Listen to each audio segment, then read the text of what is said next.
Hello everyone.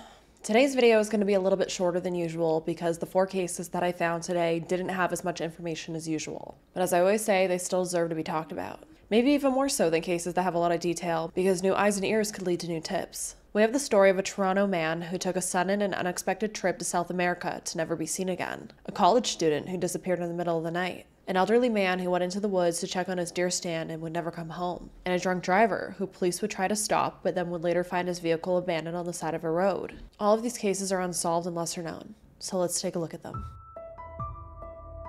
28-year-old Stephen Lapowich was last seen on March 23, 2011, around 11 p.m. at Pearson International Airport when he boarded a flight from Toronto to Miami. From there, he was supposed to go on a 3-week vacation to Costa Rica, but there seemed to be a last-minute cancellation of his flight, so instead he ended up boarding a flight to Puerto Rico.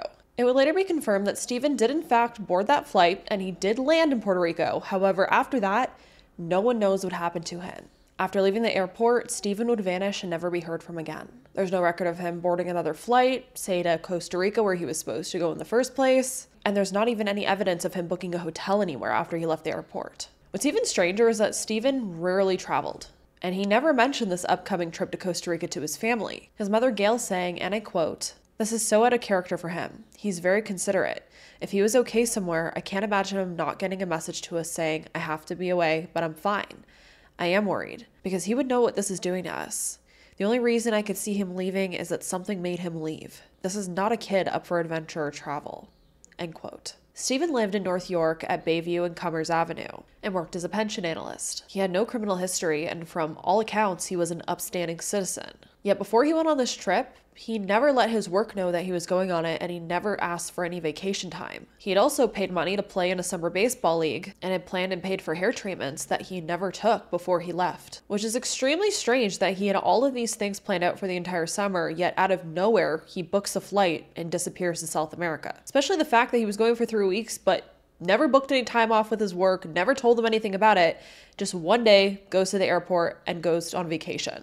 The family even went as far to hire a retired Toronto police officer to fly to Puerto Rico to find Stephen, or at least try to figure out what happened to him. I can't imagine him being anywhere in the world, even if he can't or won't come home, and not letting us know that he's all right. This is not Stephen. Yet nothing came of that. Interpol also flagged his passport in case he ever tried to get on another flight or cross any borders. Yet his passport was never used again after he landed in Puerto Rico. Stephen's mother would go on the news and ask flight attendants to look out for her son, saying, and I quote, "I know you travel the world and many times you have 2 and 3 day layovers. If you download a picture of Stephen and just keep your eye open, I'd appreciate it so much." End quote. Which is honestly such an amazing idea. The thing is, Stephen's family does not believe that he would have ran away. He didn't seem to have any reason to, and again, he had all of these plans laid out for the summer. However, after getting off that flight in Puerto Rico, Stephen was not only never heard from again, but he also was never active on his social medias. He hasn't used his bank account, just all of the red flags. Stephen was described as a caring individual, sensitive to the needs of others, who wouldn't let his family wonder where he was. Take one more good look at Stephen in case you are traveling out there and you may come across or see him. Stephen is described as a white male standing 5'9", 169 pounds, with a medium build, short brown hair, and blue eyes. He had a small scar on his left hand as well as on his chin. He's known to smoke cigarettes in warmer weather, his cigarette choice being Belmonts. Stephen's case is just really a strange one. I don't even know where to go with theories with it because the information is so limited, but at the same time, it just doesn't make any sense what happened here. From all accounts, Stephen wouldn't have just up and left his family and never contacted them again. And if he had disappeared from Toronto, that would make more sense.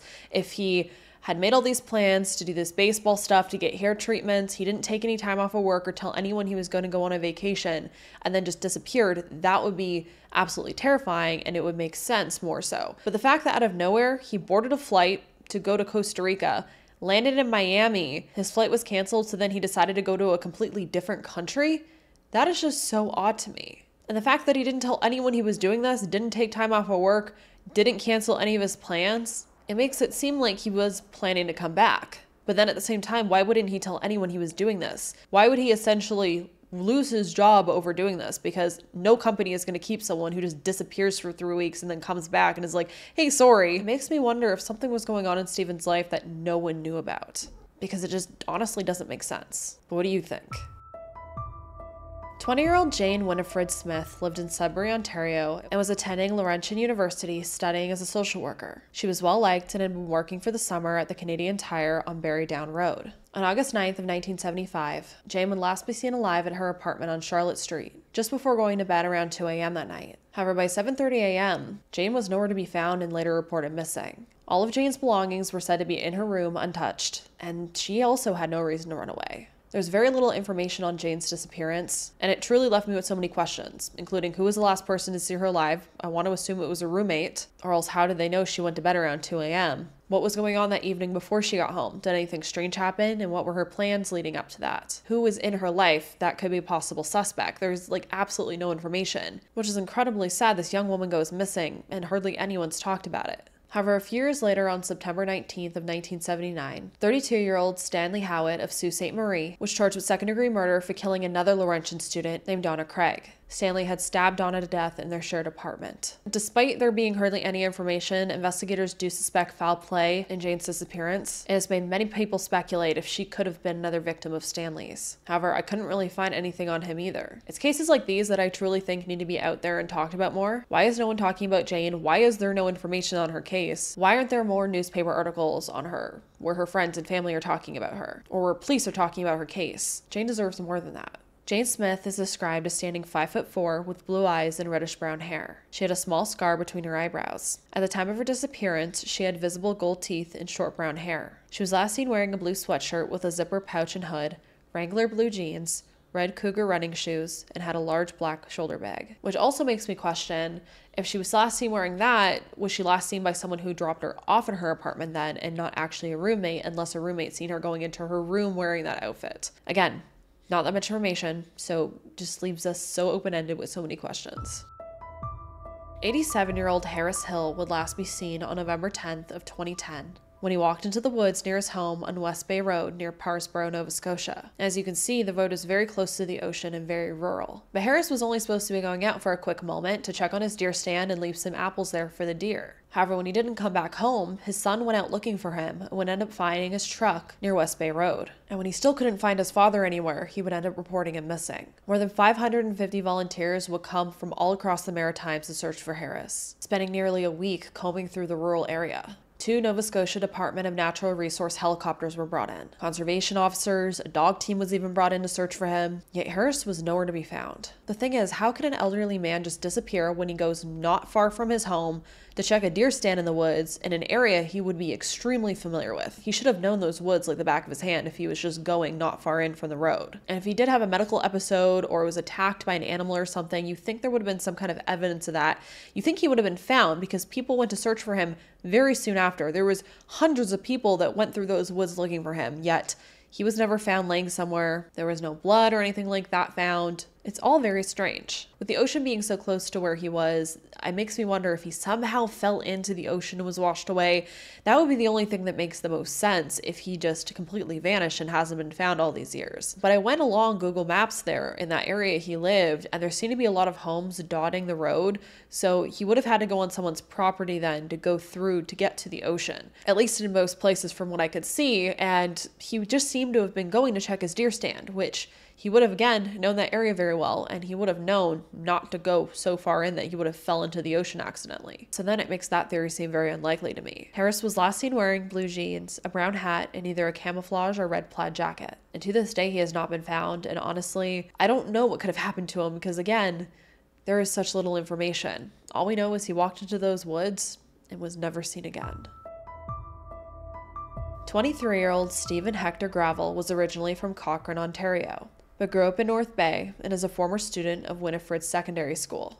He was known to have a passion for fishing, snowmobiling, mountain biking, and socializing with friends. Stephen would last be seen by friends just before midnight on December 23rd of 2000 at a residence in North Bay, Ontario. The narrative goes that Stephen left the home, driving away in a black 1990s Ford Bronco which belonged to his stepfather. After midnight, North Bay Police Service patrol officers would observe a suspected impaired male driver in a vehicle matching the description of the Ford Bronco, and they tried to initiate a traffic stop, however they were unsuccessful. It was now Christmas Eve, and in the later morning, police would locate that Ford Bronco, abandoned in the area of Lake Nosbonson Road. 200 meters east of the Highway 11 654 exit. No signs of foul play were found at the scene. There was also no signs of injury, and it appeared the driver had simply left on foot. The investigation at the time concluded that Steven Gravel had been operating the vehicle and had taken the vehicle without the owner's consent, aka his stepfather's. So the North Bay Police Service would end up issuing a warrant for Steven's arrest. But despite this, police were still unable to locate him. It wouldn't be until 14 years later, on October 14th of 2014, when his mother, who was living out of province, would actually contact the North Bay Police Service to report that she hadn't heard from her son Steven for a prolonged period of time, which would mean that she hadn't heard from him for like 14 years, which is pretty wild. And it's very interesting that it took that long for someone to report him missing, especially since he also seemed to have friends in North Bay. So like just no one reported him missing for almost 2 decades. I don't know, it's very odd. Steven's case is just very strange that no one was missing him for that long, especially since he also seemed to have been driving his stepfather's vehicle that night. Police would end up finding it abandoned. So again, why did no one report him missing? Police saying, and I quote, "The information that we received from the family member who had reported him missing in 2014 is 14 years past, so we are trying to get back and retrace his steps to see if we can get any more current information about his whereabouts. This case is especially unusual considering he was last seen in 2000, but wasn't considered a missing person until 2014. It does have its difficulties for us to try and go back and retrace his steps. The family members who contacted us do reside out of province and have lost contact with Steven prior to his disappearance back in 2000. So our public appeal is to anyone that may have knowledge of his whereabouts more recently than 14 years ago." End quote. In my opinion, this case overall is just so strange, especially since he essentially was drunk driving. Police tried to stop him, and then they didn't stop him. They just completely stopped trying to follow him. It's very odd. And then he drives to a rural road, gets out and just vanishes, and then no one reports him missing for 14 years. Besides the fact that no one noticed him missing for 14 years, I also find it very strange that he would simply just run away over a DUI charge. That just seems completely overblown in the grand scheme of things. It's not like he had a murder charge or something that would put him in prison for life or something. Like, he took his stepfather's vehicle and then was drunk driving, which is totally bad. Don't get me wrong, that's not great. But for him to, on his own accord, run off and just completely not talk to anyone again over a DUI charge just seems very strange to me. But the whole combination of intoxicated young men just disappearing seems to have quite a history here on this channel. That combination of alcohol, rural areas, and it being late at night just seems to never lead to anything good. There's just one too many cases of it. This is yet another one. Despite it not having too much information, it is so odd. What happened to Steven is honestly anyone's guess. Steven was said to be 5'10", around 170 pounds, with hazel eyes and brown hair cut into a mullet. He also had a lot of tattoos, as you can see on the screen here. And I don't know, could this be missing 411 territory? Could it be that maybe the officers had something to do with it? Maybe they did actually stop him? Don't know. Could a family member be involved because he had taken their vehicle without asking? There's just not a lot of information on this case, but the fact that no one reported him missing for 14 years, no one was looking for him, it's odd. It's really odd. What do you think could have happened to our two Stevens or Jane and Harris here today that we talked about? Or do you have any information that I did not include in this video? If you have any information on these 4 individuals' disappearances or what may have happened to them, I will have all the appropriate authorities to contact down below in the description. I want to know what you all think. I'll be in the comment section chatting with you all. And if you're able to share out this video or share any of their missing persons flyers, their stories, their faces, their names, please do so, because there's hardly any information on these 4 people's cases, and they deserve better than that. They also deserve to be found. As always, I hope you all stay safe out there, lock your windows and doors, and I hope to see you in the next video.